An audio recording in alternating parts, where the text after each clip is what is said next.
Welcome back. Today we're taking a look at a very rare Buick, the 1954 Skylark convertible. Taking styling cues from the Wildcat II show car, the 54 Skylark looked like nothing else on the road.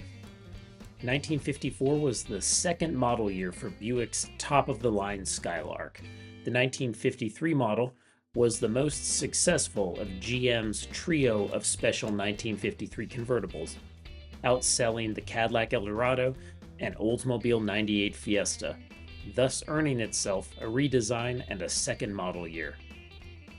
After being part of the Roadmaster family in its first year and carrying the Model 76X designation, the Skylark was rechristened the Model 100 for 1954. It rode on the same 122-inch wheelbase as the new Century and Special, and sported 200 horsepower.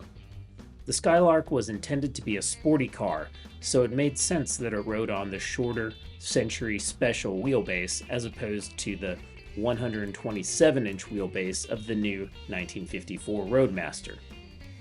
However, back in the 1950s, people expected price more or less to be associated with size. So the bigger the car, the more luxurious and expensive it was expected to be. Therefore, the smaller Skylark was perceived by many potential buyers as a step down from the larger Roadmaster, and therefore its higher price became a problem. Having your top-of-the-line car be a smaller car than your big car was not a selling point in 1954. Sales tanked, therefore, to 836 units in 1954, and the Skylark was dropped from the lineup for 1955. Luckily, it seems as though a lot of these cars were saved, and fortunately for us, many have been properly restored, so we have some great photos and video for you. So let's take a tour around the exterior and interior of the Skylark and check out some of its unique features and styling points. And if you enjoyed the video, as always, please subscribe to the channel, give the video a thumbs up, and leave a comment in the discussion. We really appreciate your support. Overall, this is just a really cool looking car. The 1954 tends to get a little bit overlooked and overshadowed by the 53 model, but this is an awesome car in its own right, and it looks incredible today. There's so much to talk about on the exterior that we could do a 30-minute video on it easily. But instead of that, we're just going to point out a few of the can't-miss unique styling touches that really stand out, even in the world of 1950s American cars. One of the first things you'll notice are the gorgeous wire wheels, and they're really easy to spot because of the large wheel openings, which was a new Buick design feature started by the Skylark. Fully open wheel openings is basically standard on every single car nowadays, but it was a new thing that Buick started with the Skylark in 53. So this was a very different look compared to most other cars on the road. And that brings us to probably the most unique styling feature, which is the painted inner wheel wells. So not only were the wheel openings large and open, showing off the wheels, they were then emphasized by contrasting paint. You usually see these painted either in red or white, but they were also available in body color as well. On modern performance cars, it's not unusual to see painted brake calipers that give a somewhat similar effect. But the painted wheel wells themselves is a truly unique feature that hasn't been copied on other cars, at least none that we can think of. It's a really cool look that makes the 54 Skylark stand out even today, and you instantly know what kind of car you're looking at. The other really standout design element is the big chrome fins. These fins were unique to the Skylark and didn't appear on any other 54 Buick, so it's a truly unique styling touch that this model only had.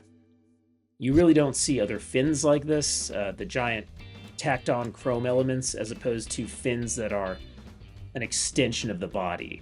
They really make a statement, and let slow drivers know that they've been passed by a Skylark. It leaves no question about the type of car they were passed by going down the highway.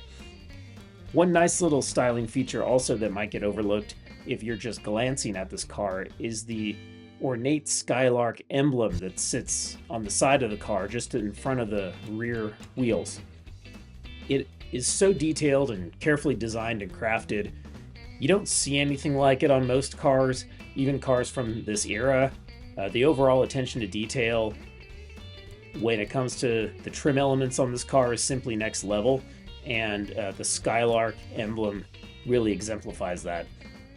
The final exterior feature that should probably be mentioned is the really awesome gun sight hood ornament.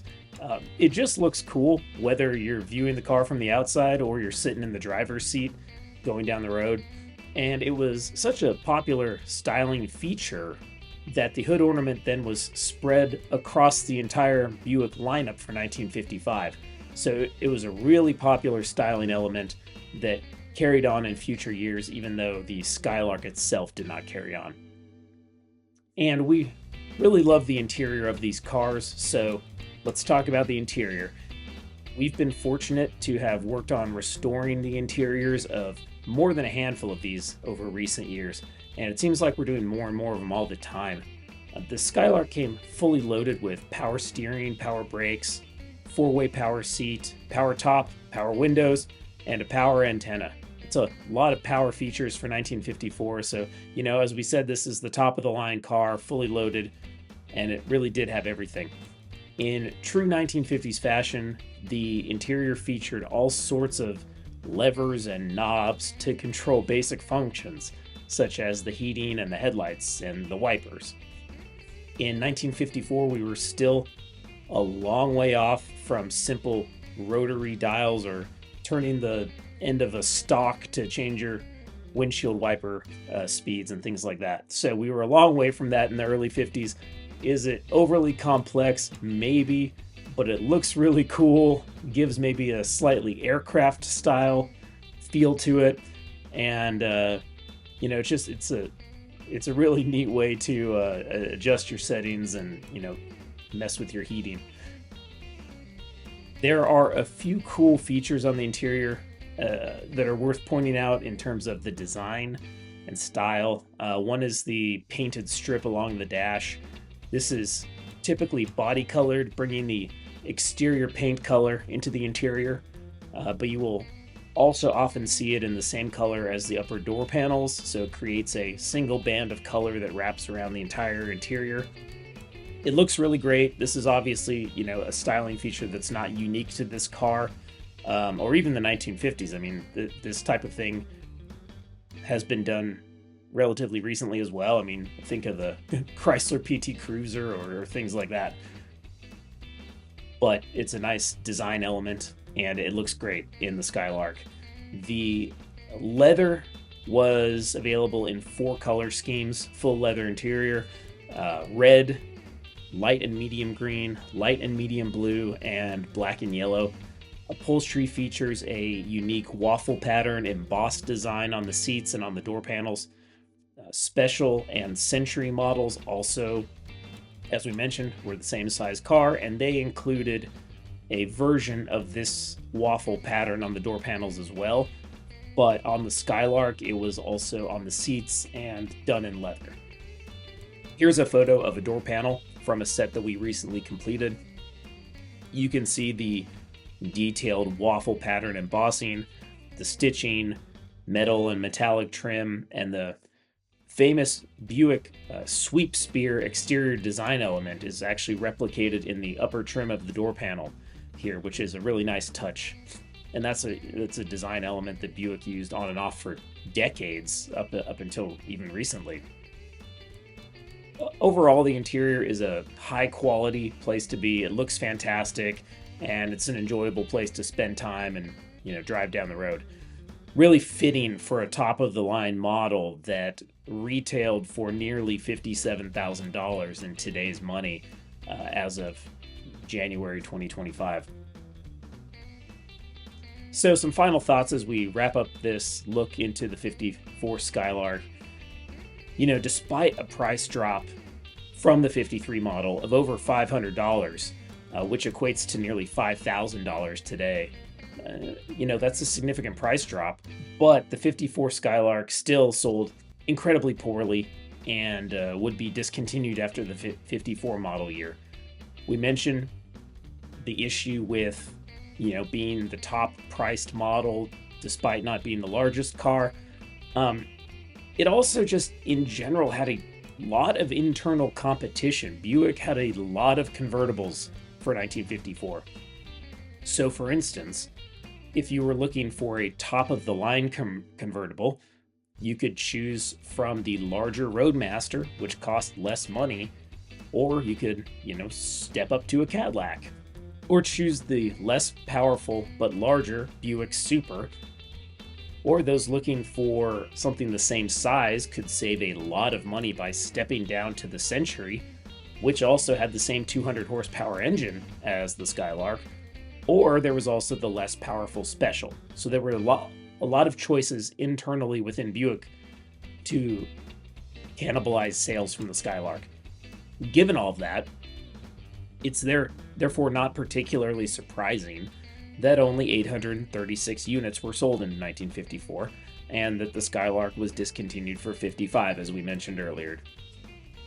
Despite the short production run, its styling was influential, and because of the styling and its limited production, the 1954 Skylark is now a highly sought-after collectible, with examples in good condition going for around $80,000, and prices going up from there for examples that are, in even better condition.